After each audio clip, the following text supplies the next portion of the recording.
कहानी की शुरुआत में हमें एक घर का सीन दिखाया जाता है जहाँ जैसन नाम का एक आदमी अपनी वाइफ एन के साथ कुछ जरूरी सामान पैक कर रहा होता है, क्योंकि इनकी सिटी में एक बहुत ही खतरनाक ज़ॉम्बी वायरस फैल चुका है, जिस वजह से सिटी के सभी लोग ज़ॉम्बी बनने लगे हैं। इसीलिए जैसन अपनी वाइफ और बच्चे को लेकर गाँव से दूर फॉरेस्ट में जाने का डिसाइड करता है, क्योंकि उसका मानना है कि ज़ॉम्बी वायरस जंगलों में नहीं फैला है और वहाँ ये ज़ॉम्बी से भी सेफ रहेंगे। खैर, इसके बाद जैसन अपनी फैमिली को लेकर जंगल की तरफ जाने लगता है। तभी रास्ते में एक फैमिली जैसन से हेल्प मांगती है, लेकिन जैसन उसकी कोई भी हेल्प नहीं करता, क्योंकि वो अपनी फैमिली को खतरे में नहीं डालना चाहता। खैर, इसके बाद हमें कुछ दिनों बाद का सीन दिखाया जाता है जहां हमें पता चलता है कि जैसन काफी दिनों से अपनी फैमिली के साथ जंगलों में रह रहा है और यहाँ उसे किसी भी प्रकार की कोई भी परेशानी नहीं है और ना ही उसे यहाँ ज़ॉम्बी का खतरा है, क्योंकि उसे लगता है कि ज़ॉम्बी यहाँ नहीं आ सकते। लेकिन फिर भी जैसन एन को गन चलाना सिखा देता है ताकि अगर कभी ज़ॉम्बी से उनका सामना हो तो वो खुद को प्रोटेक्ट कर सके। अब सब कुछ बिल्कुल ठीक चल रहा होता है और ऐसे ही कुछ दिन बीत जाते हैं। फिर एक रात जब जैसन आग के पास बैठकर अपनी वाइफ से बातें कर रहा होता है, तभी उसे कुछ ज़ॉम्बी की आवाज सुनाई देती है, जिससे जैसन समझ जाता है कि अब ज़ॉम्बी इस जंगल में भी आ चुके हैं। इसके बाद जैसन एन से अपने बच्चे का ध्यान रखने के लिए कहता है और खुद ज़ॉम्बी को मारने के लिए जाता है, जबकि एन वहीं पर रुककर उसके वापस आने तक का वेट करने लगती है। लेकिन बहुत देर होने के बाद भी जैसन वापस नहीं आता। तब एन खुद ही जैसन के पास जाने का डिसाइड करती है, लेकिन इससे उसके बच्चे को भी खतरा हो सकता है, इसीलिए वह उसे ढूंढने नहीं जाती। फिर जब सुबह होती है तो एन जेसन को ढूंढने के लिए जाती है। तभी उसे एक जगह पर जेसन की डेड बॉडी मिलती है, जिसे रात को ही कुछ ज़ॉम्बी ने मार दिया था।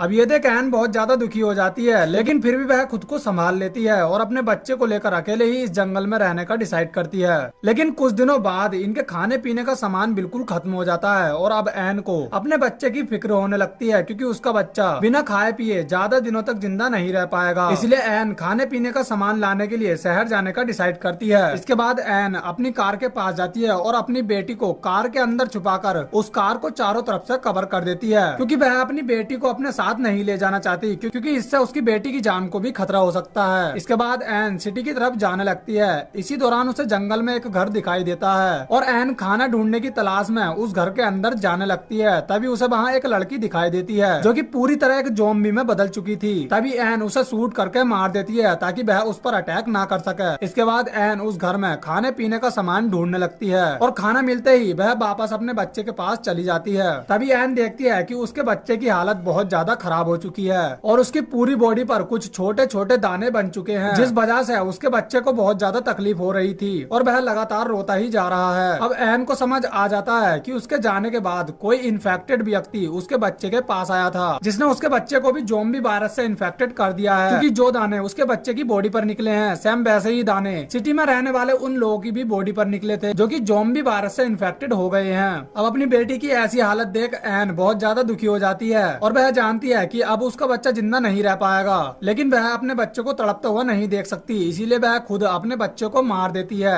अब अपने बच्चे और जैसन के मरने के बाद एन पूरी तरह से अकेली पड़ चुकी थी, लेकिन फिर भी वह खुद को संभाल लेती है और अकेले ही उस जंगल में सरवाइव करने का डिसाइड करती है। अब ऐसे ही कुछ दिन और बीत जाते हैं और अब एन ने पूरी तरह इस जंगल में सरवाइव करना सीख लिया था। वह भूख मिटाने के लिए जंगली कीड़ों को खाती है, लेकिन इससे उसकी हेल्थ पर भी काफी बुरा असर पड़ता है। हालांकि एन अपनी कार लेकर वापस सिटी जाने का भी डिसाइड करती है, लेकिन इसके लिए उसे बहुत ज्यादा फ्यूल की जरूरत होगी, जो कि उसके पास नहीं था, इसीलिए वह उस जंगल में ही सरवाइव करती है और जंगल में ही मौजूद 2-4 घरों से खाना ढूंढ कर लाती है और इसी तरह अपना पेट भरती है। वह ज़ॉम्बी से बचने के लिए खुद को पूरी तरह से कीचड़ से कवर कर लेती है, ताकि ज़ॉम्बी कीचड़ की स्मेल समझकर उसकी तरफ अट्रैक्ट ना हो, क्योंकि वह जानती है कि ज़ॉम्बी इंसानी स्मेल की तरफ एकदम अट्रैक्ट होते हैं, इसीलिए वह खुद को प्रोटेक्ट करने के लिए कीचड़ का यूज करती है। अब एक दिन एना खाना ढूंढने के लिए पास के ही एक घर के अंदर जाती है, जहाँ उसे एक फैमिली दिखाई देती है जिसे थोड़ी देर पहले ही कुछ ज़ॉम्बीज ने मार दिया था। अब एन जल्दी से अपने खाने पीने का सामान लेती है और वहाँ से जाने लगती है, लेकिन इस दौरान कुछ ज़ॉम्बी उसका पीछा करने लगते हैं, लेकिन एन किसी तरह उनसे अपनी जान बचाती है और वापस अपने अड्डे पर आ जाती है। फिर अगले दिन जब एन जंगल में घूम रही होती है, तभी उसे जंगल में 2 सर्वाइवल मिलते हैं, जिसमें से लड़की का नाम ओलिविया होता है और उसका डैड क्रिस किसी वजह से थोड़ा जख्मी हो गया था। फिर वह लड़की एन को बताती है कि उसका डैड इन्फेक्टेड नहीं है, बस उसे थोड़ी चोट लगी है। तब ये सुनकर एन उसकी हेल्प करने लगती है और क्रिस को लेकर अपने कैंप के पास आ जाती है। इसके बाद रात को ओलिविया एन को बताती है कि वह अपनी मॉम डैड के साथ एक घर में रहा करती थी, लेकिन उसकी मॉम भी ज़ॉम्बी वायरस से इन्फेक्टेड हो गई थी, जिस वजह से ओलिविया और उसका डैड इस जंगल में आकर रहने। अब कुछ दिन बाद क्रिस भी बिल्कुल ठीक हो जाता जाता है और ये तीनों साथ मिलकर इस जंगल में रहने लगते हैं और यह हर रोज सरवाइव करके अपने खाने पीने का जुगाड़ करते हैं। ऐसे ही कुछ दिन और बीत जाते हैं और अब एन और क्रिस धीरे धीरे एक दूसरे को पसंद करने लगे थे, लेकिन ओलिविया नहीं चाहती थी कि ये दोनों एक दूसरे के पास आए, इसीलिए वह एन से बहुत ज्यादा नफरत करने लगती है। फिर एक दिन जब ओलिविया अकेले जंगल में घूम रही होती है तब उसे एक ज़ॉम्बी मिलता है जो कि उस पर अटैक करने की कोशिश करता है, लेकिन ठीक समय पर क्रिस वहां आकर उसकी जान बचाता है और ज़ॉम्बी से फाइट करके उसे बुरी तरह से मार देता है। अब इन तीनों को समझ आ चुका था कि अब ज्यादा दिन तक इस जंगल में रहना इनके लिए ठीक नहीं होगा,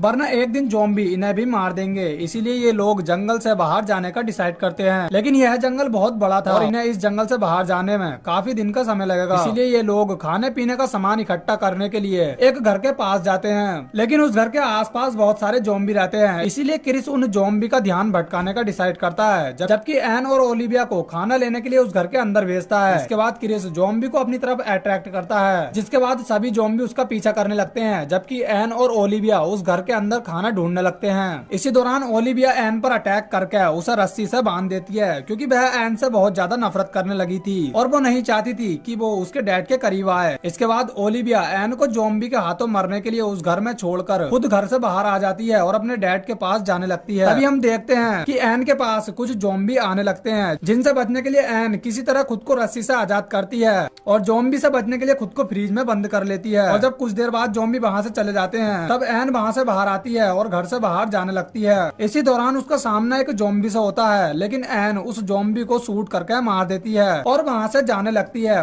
उधर जब ओलिविया क्रिस के पास पहुँचती है तब क्रिस उससे एन के बारे में पूछता है, लेकिन यहाँ ओलिविया क्रिस को इसके बारे में कुछ नहीं बताती, जिससे क्रिस को लगता है कि शायद एन इनसे बिछड़ गई है। अब ये दोनों बात कर ही रहे होते हैं, इसी दौरान वहाँ बहुत सारे ज़ॉम्बी आने लगते हैं, जिसे देखकर एन ओलिविया को कार में बैठने के लिए कहता है और खुद ज़ॉम्बी से फाइट करने लगता है। इसी दौरान एन भी गन लेकर वहाँ पहुँच जाती है, ज़ॉम्बी को मारने लगती है, लेकिन अब धीरे धीरे बहुत सारे ज़ॉम्बी वहाँ आ चुके थे और कुछ ज़ॉम्बी ओलिविया की कार के अंदर घुस जाते हैं और उस पर अटैक करने की कोशिश करते हैं। अब ओलिविया उसे बचाने का डिसाइड करती है, तभी कुछ ज़ॉम्बी क्रिस को भी बुरी तरह से घेर लेते हैं और अब एन को कुछ समझ नहीं आता कि वह पहले किसकी जान बचाए, क्योंकि उसकी गन में सिर्फ एक ही गोली थी और उन दोनों में से किसी एक को ही बचाया जा सकता है। फिर सीन यहीं पर कट होता है और हमें दिखाया जाता है कि एन ने ओलिविया को बचा लिया है, जबकि क्रिस को उन ज़ॉम्बी ने मार दिया था और अब एन ओलिविया को लेकर एक दूसरी सेफ जगह पर जा रही है। हालांकि एन क्रिस को भी बचाना चाहती थी, लेकिन वह उसे नहीं बचा पाई थी। उसने ओलिविया की जान इसीलिए बचाई थी क्योंकि वह ओलिविया को ही अपनी बेटी मानने लगी थी, लेकिन क्रिस को ना बचा पाने के कारण एन को बहुत ज्यादा दुख होता है और इसी के साथ ही ये मूवी यहीं पर एंड हो जाती है। So thanks for watching guys.